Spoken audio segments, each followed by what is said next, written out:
Here now is the CEO of Shoprite, Whitey Basson. Whitey, thank you for your time.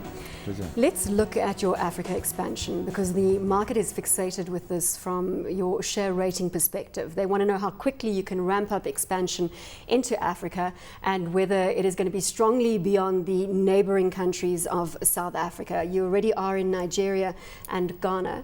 Can you give me a little color around your Africa strategy? Well, Africa, I'm not going to put my nose into it for the second time by saying it's going to be bigger than South Africa in X number of years, but certainly is developing faster now over the last 2 years than what we've seen in the past, in that we've got a number of stores which is in the process of being finalized, although not ready to be built yet. And I think that comes through, I think the infrastructure development in Africa has really moved very fast. It's a question of now of getting the lending capacity of Africa in line with that of the rest of the world, that premiums should come off that script. We're very happy. I think took the right decision to go to the west coast of Africa, where it's oil rich and where there's now lots of money, where the oil price at a reasonable level. New countries in Africa, they take 4 years, so it's not really worth talking about them at this point in time. And for the rest, we don't really like to discuss where we're going from here onwards. But Nigeria is our prime objective. We've nearly completed Angola. There's about 3 or 4 towns that we still have to finalize. Nigeria, it's unlimited with 140 million people. It's difficult to buy or lease land in Africa, and that's been pointed out by a couple of retail analysts. What is your strategy around that? Or perhaps it's not a real challenge that you are experiencing on the ground?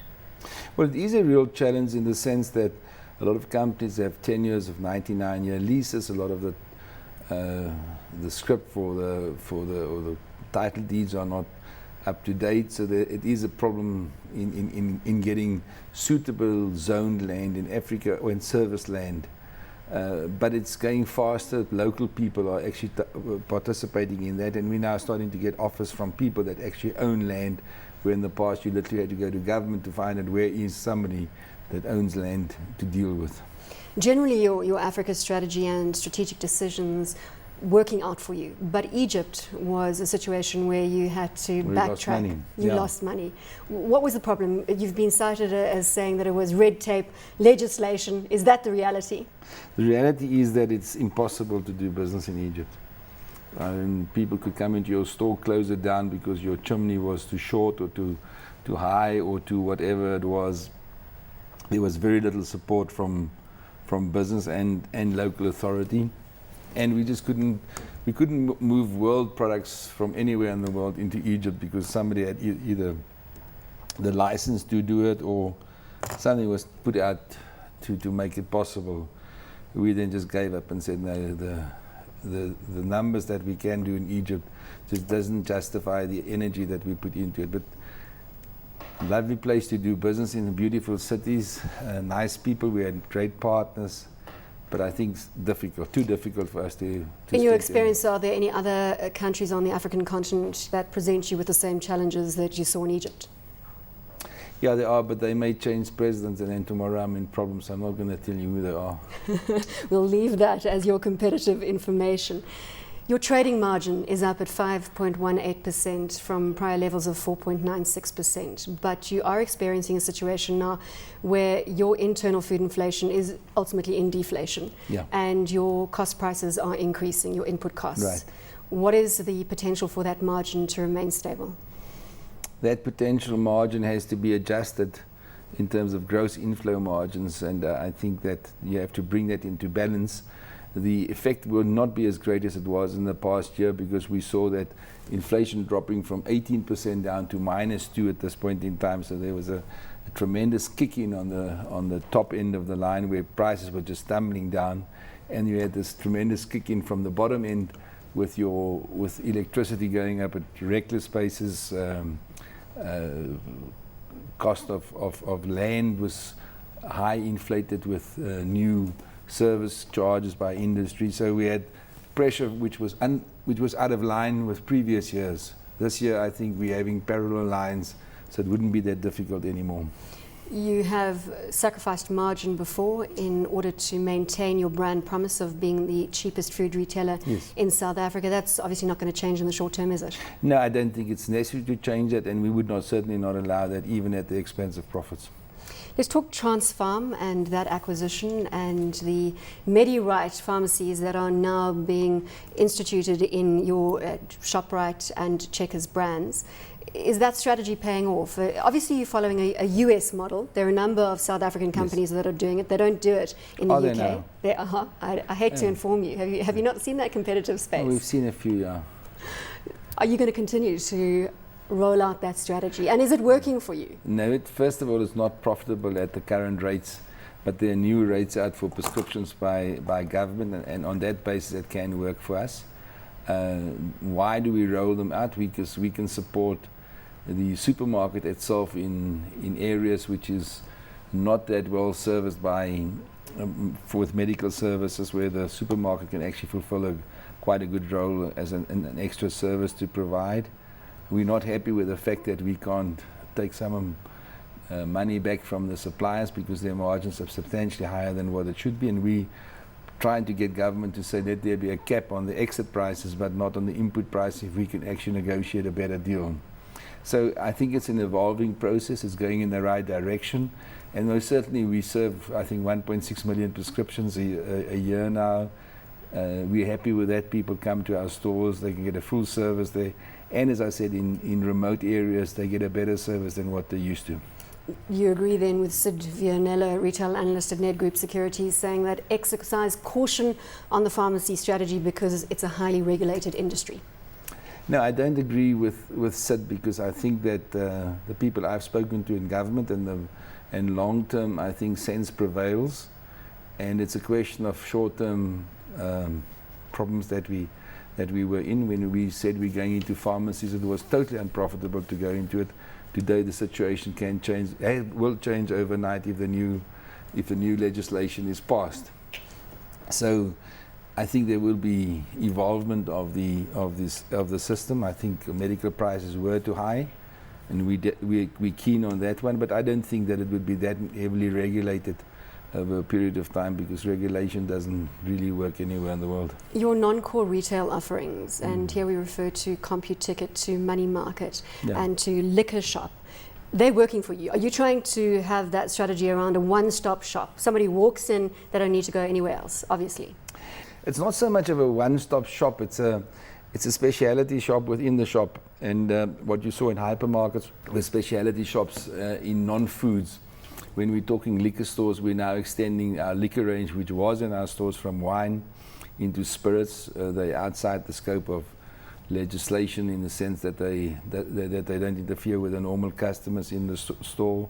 To CompuTicket is a great invention because it does offer people the opportunity of buying a ticket in Springbok for the Blue Bulls and hopefully for the Western Province at the same time. So we're sacrificing money which other people can't do to actually gain market share in areas which is very, very far away from that market. So yes, it's bullish for us, but it does help our total mainframe business. Kevin Lings wanted me to ask you about the potential to tie up with Walmart. I told him you were going to say nothing, but he wanted me to put it to you anyway. Well, you know, I cannot speak for Walmart because I don't know what their plans are. Certainly haven't had a phone call from them or Madonna in the last month. 3.5 billion rand, you're saying that you may look to borrow if your Nigerian expansion pans out. No, I think it's misrepresented in the sense that we said we're going to invest 3.5 billion rands. The fact that we're going to borrow it is not that we're going to go to somebody cap in hand and says lend us the money. We said we must find a format to finance that.